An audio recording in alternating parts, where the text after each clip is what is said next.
My cousin smirked, saying my family drained my account and mocked me as a walking wallet. So I crushed their greed to pieces with a single move they never expected to face.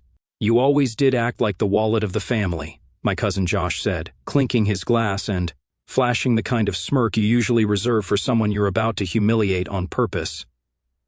I didn't say anything. I was too stunned by the way everyone else at the table laughed. "You're kidding," I said, forcing a chuckle. "Right?" That's when my brother Dylan leaned back in his chair, napkin still tucked into his collar like a bib, and said, "You always say family comes first, so we came first. Simple math." I looked around the table. No one looked shocked. Not my mother, who kept sipping her wine like this was a normal Thursday. Not my father, who had just raised his glass a minute ago and toasted to strong family ties. Not even Aunt Monica, who once cried over an overdraft fee and now blinked at me with a shrug. They all knew. I paid for the dinner, like I always did. I booked the private room at Ridge and Maple, ordered the wines they liked, and prepaid for dessert. Father's Day was always hard, but I still showed up. I still tried. But this was something else. "You drained my account," I said quietly, as in, actually emptied it. Josh sipped his drink, calm as ever. "Group gift. Think of it as reallocating family funds. We all figured it made sense since you never say no." Dylan leaned in closer and added, "It was just sitting there, bro. You act like it's sacred, but money's just a tool. You say you love us, right? Then what's the problem?" I smiled, not because I was okay, but because I finally saw it clearly. They thought I was trapped, that I'd keep playing the generous fool forever, that I was too soft to ever walk away. But they forgot something important. I may have paid for dinner, but I still had the receipts. I pulled out my phone quietly, without drama. I opened my banking app and started swiping. Josh kept talking about some new startup idea. Dylan was on his second bourbon. No one noticed I was freezing every auto payment connected to their names. The car insurance I paid for Dylan since his DUI. Josh's rent, the one I'd been covering under a fake name on his lease. The family Spotify, Mom's Amazon Prime, all of it. I pressed confirm on the last one. Then I stood up. "Where are you going?" Dad asked, finally paying attention. "Bathroom," I said. "Won't be long." But I didn't head for the bathroom. I walked straight out the restaurant door into the summer dusk. 10 minutes later, the doorbell rang and everything changed. The first text came before I even reached the parking lot. "Dylan, what did you do?" Then another. "Mom, sweetheart, can you please come back? There's been a misunderstanding." And then one that made me stop walking. "Josh, bro, it was a joke." Come on, a joke. They thought draining my account, mocking me in front of a room full of extended family, and raising a toast to my humiliation was a joke. Let's rewind. It didn't start at dinner. It started long before, years before. I was the fixer, the one they called when the electric bill was overdue, when Josh's credit card got declined, when Dylan's license got suspended, and he needed an Uber account just for a few weeks. They didn't ask. They assumed. Like the time Mom texted, "Hey honey, we put you down as co-signer for Dylan's loan. Just a formality. No need to worry. No, can we? No, would you mind?" Or when Dad broke his foot, and somehow it became my job to pay the mortgage for 3 months straight. "You don't want us to lose the house, do you?" They never forgot to send that kind of message. Then came the group chat incident. 6 months ago, Josh screenshotted my dating profile and dropped it in the family group with the caption, "Our local bank account trying to find love." It got 23 laughing reactions. Even Aunt Monica added, "He's such a sweet boy, always helping. Hope someone sees his heart under all that desperation." No one defended me, not even Mom. When I confronted her later, she just said, "They're just teasing. That's what families do. It's love, just not gentle." The money started disappearing slowly. At first, I thought I was just spending too much. Food, bills, the usual. But then I started noticing transfers I didn't make. A Venmo charge titled "Wedding Deposit." But I wasn't dating anyone. A $900 Apple Pay withdrawal I couldn't trace. Turns out Dylan had been using an old connected device I forgot to deauthorize. When I brought it up, he laughed. "You're acting like you're broke," he said. "You make what, 6 figures? Don't pretend it hurts you." Then came Dad. He started calling more often, but never to say hello. It was always, "Do you have a second?" Which really meant, "Can I guilt you into something?" He was behind on taxes, claimed it was a clerical error. I paid it. He needed help with repairs. I paid it. Then I found out through a cousin that he told everyone he paid for my college. That was the line. The real breaking point before the dinner. It was when I checked my savings account 1 week earlier, and saw it had dropped by $12,300. Gone. I thought it was fraud until I called the bank. They said the transfer was authorized from my IP address, except it wasn't me. I filed a report, and then I remembered Josh had borrowed my laptop 2 weeks earlier, saying his was acting up. I never thought to check if he'd installed remote access. When I confronted him, he didn't even flinch. "Man, why are you acting like a cop? It's just money. We needed it." I asked who he was. He smiled. "The family." At that dinner, the one where he toasted my broken spine like a punchline, I realized something. They weren't parasites. Parasites don't laugh while they feed. They were architects. They built this machine where I existed only to be harvested. And the worst part? I let them because I believed that if I gave enough, maybe they'd finally see me as family, as more than a bank, as someone worth respect. But all I earned was the punchline. When I walked out of that restaurant, I didn't go home. I went to my office and opened my files because I hadn't just been sending money. I'd been saving things, screenshots, messages, audio recordings. The one where Josh literally said, "If he finds out we took that money, just say we thought it was his gift to Dad. He won't push." Or the group chat where Dylan joked about how easy it was to gaslight me. But there was something else, something I hadn't told anyone. Remember that family investment Dad had roped me into 2 years ago? The property in Temecula that was supposed to be a vineyard? Well, I pulled the records last month when something didn't sit right. Guess what? They used my identity to secure a business loan, and guess what else? They never paid it back. My credit was tanking, and I hadn't even realized because they forwarded all the letters to a family P.O. box that Josh opened. So, no, the dinner wasn't the explosion. It was the last spark. And that doorbell? That was the start of war. But not the kind they expected, because I wasn't going to scream. I was going to unmake their empire piece by piece. And it started with who was standing on the other side of that door. The person standing on the other side of the door was not who my family expected. It was Mara, my financial advisor, but more importantly, the one who helped me trace every suspicious transaction, every unauthorized access, every time the family dipped their hands into places they had no business being. She wasn't smiling. She was holding a manila folder in one hand and her phone in the other. I let her in without a word. Behind me, the dining room was a frozen painting, Josh still holding his drink midair, Dylan texting. Under the table, Dad chewing slowly like he didn't know a storm had just entered the house. Mom broke the silence first. "Who is this?" I sat down at the head of the table and motioned Mara to join me. "This," I said calmly, "is the person who helped me figure out where my savings went." Josh snorted. "Oh, come on. Don't make this dramatic. It's not a crime to help family." Mara opened the folder and laid out 5 sheets in front of me. I slid them one by one across the table like cards in a high-stakes poker game. A signed loan, application in my name, a bank transfer from my business account to Josh's crypto wallet, a screenshot of Dylan logging into my online banking using a spoofed IP, a transcript of the group chat complete with timestamps, a digital audio file labeled simply Dad's plan. I clicked play on my phone. Dad's voice filled the room. "Look, if he finds out, we just say it was for him. Father's Day, retirement gift, doesn't matter. He won't sue us. He's too soft." No one breathed. Then Mara added, "That recording was obtained from a cloud backup. You didn't realize he still had his Dropbox synced." Dad slammed his glass on the table. "You're recording private conversations now?" I looked at him, calm, steady. "No, you recorded them. You just weren't smart enough to delete them." Josh stood up suddenly. "This is insane. You're acting like we're criminals. It was a family misunderstanding." Mara handed me a small black flash drive. "Show them the drive." I pulled out my laptop and plugged it in. What played next wasn't an audio file. It was a folder named family_debt_payment_agreement.pdf, a forged digital contract created from a template my cousin had used to fake an agreement between me and Dylan. The signature on it? Mine, except I never signed it. Mara zoomed in on the metadata created by Josh Lockwood. I turned the screen. "Recognize this, Josh?" His mouth opened, then closed. Dylan cursed under his breath. "I didn't know he was going to actually file it," he muttered. Louder, I said. Dylan looked up. "I said I didn't know he was going to file it. It was supposed to be for emergencies." "And the $12,000 you moved from my account last week?" I asked. Silence. That's when Mom stood up, her voice trembling. "You're tearing this family apart over some money."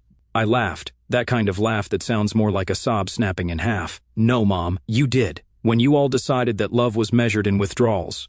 I reached into my bag and pulled out one last thing, an envelope. Inside, copies of every payment I'd made in their names in the last 3 years, over $86,000. I read the total aloud. Josh turned white. Dylan stood up, mumbling, "I need air," and left the room. Dad looked down at his plate like it had betrayed him. And Mom, she just whispered, "We didn't know it was that much." That's when the doorbell rang again. Everyone flinched. I smiled. "I think that's for you." Dad opened the door, and in walked Eric, my cousin's ex, the one everyone called a drunk and a failure. Except now he held a tablet in his hand and nodded politely at me. "Ready?" he asked. I nodded. He placed the tablet on the table and hit play. It was a video call recording, Josh on screen 3 weeks earlier, talking to Eric. "Listen, we're going to drain his account and call it a Father's Day gift. He won't even check. If he gets mad, we'll spin it. What if he finds out? Then we make him doubt himself. You're good at playing innocent. You're good at acting shocked, right?" Eric paused the video. I saved that call just in case I needed to remind people who really betrayed me. Josh lunged for the tablet, but Mara was quicker. She snatched it back and said, "Touch it again and I will press charges." Dad turned to me, his face red, veins visible on his neck. "You think this makes you better than us? You just embarrassed us in front of each other. That's not family." I stood up slowly. "No, that's finally telling the truth." Then I turned to everyone at the table. "This is your notice. I've canceled every payment, every transfer, every co-signed loan, every auto debit tied to your lives. Your subscriptions are dead. Your Netflix gone. Spotify gone. Josh's rent, Dylan's insurance, Mom's grocery card dead."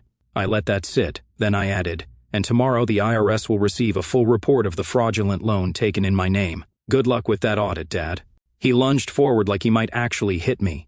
Eric blocked him with one hand. "Sit down," he said coldly. The air went cold. I gathered the papers, tucked the drive in my pocket, and turned to leave. Josh muttered, "You're seriously leaving after all this?" I stopped at the door and looked back. "Yeah, quietly. That's more respect than you gave me." And then I left out into the night. No yelling, no drama. Just a man who finally decided that the family name meant nothing if it came attached to chains. The next morning, I pressed publish. Not a dramatic video, no crying selfie, just a post. Title, "What Family First Really Meant in My House." Then I attached the files, screenshots of the group chat, the forged loan, the audio of Dad, the fake repayment contract, the bank record showing $86,000 gone, and finally, the video of Josh laughing about gaslighting me. I didn't tag anyone. I didn't need to. Within 3 hours, it had 12,000 shares. By noon, it hit a local subreddit. By evening, it was on Reddit's front page under our entitled people. Then TikTok picked it up. Some user cut the clip where Josh said, "You always say family comes first, so we came first," and paired it with a slow zoom on the bank statements. It went viral. 3.2 million views in 24 hours. I didn't read every comment, but the tone was clear.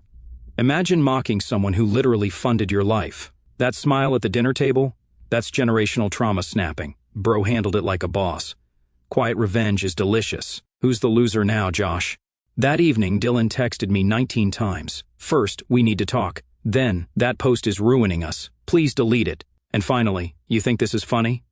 You're burning down your own family." I left him on read. Around 8 p.m., I got a DM from someone I didn't recognize. It was a local reporter. She said the story had exploded online, and people were asking if it was true. She asked if I wanted to comment.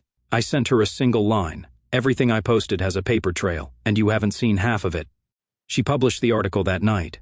Title, "Family First Until the Money Runs Out, A Quiet Son, an $86,000 Betrayal, and the Viral Fallout." The article blew up. Then came the reactions. Mom posted a long Facebook message the next morning. "We may not be perfect, but we are still family. The internet shouldn't be a place to destroy the people you love. Forgiveness matters." The comments didn't go how she expected. "Did you forgive yourselves when you stole from him? Forgiveness isn't a free pass. Lady, you raised a snake pit, and now you're surprised it's on camera." Then came Josh. He tried to post a rebuttal, claiming I misrepresented everything, saying it was just financial support with miscommunication. Someone found a Reddit comment he made 6 months ago, bragging about milking his cousin's guilt complex. He deleted his profile that night. Dad, he didn't post anything. He lawyered up. I got a cease and desist letter, typed in Comic Sans if you can believe it. accusing me of slandering the family legacy. I sent back a one-page reply, just one sentence: truth isn't slander, and you lost your legacy the day you weaponized my love. And then something happened I didn't expect. The bank called me. Turns out Mara had flagged so many suspicious transactions that they launched a formal investigation. Josh's fake contract, Dylan's spoofed access, the Temecula Vineyard loan, all of it was under review. They froze 3 family accounts pending verification. Then the IRS called. The loan in my name was under review for fraud. The vineyard business? Dad tried to register it as veteran-owned. They found inconsistencies in the documents. Guess who handed over the original DD 214? Grandpa did. I hadn't even told him yet what happened. He called me and said just one thing: told you. Mud on their knees. Meanwhile, I was doing something I never thought I'd get to do: live. I moved into my new apartment. Clean space. No noise. No guilt trips. I built a YouTube channel, not about revenge, but about financial literacy. First video: what happens when your family weaponizes guilt, and how to reclaim control. It passed 300,000 views in 3 days. People started messaging me, strangers thanking me, saying I gave them courage. To cut ties, to say no, to stop bleeding for people who only bring knives. Then I got an email from a nonprofit for adult children of toxic families. They asked me to speak at their fall conference. I said yes. Dylan tried one last thing. He showed up outside my apartment, hoodie, tired eyes, cheap flowers. Said he wanted to talk. I opened the door just enough to say, I spent years making your life easier. You spent those same years making mine hell. I'm not here for your redemption arc. Then I closed the door. Final blow: I changed every login, every number. Closed the joint account Mom used for emergencies. Canceled the Prime, the Spotify, the gym memberships, the Costco card, all of it. Then I made a final post. No drama, just a photo of my keychain with a new tag: account closed. Caption: turns out family wasn't first. I was just the first they used. You know what I realized? I wasn't angry anymore. Not after the comments, not after the viral videos, not even after the bank investigations, or the cease and desist letter written like a passive-aggressive church bulletin. I was done.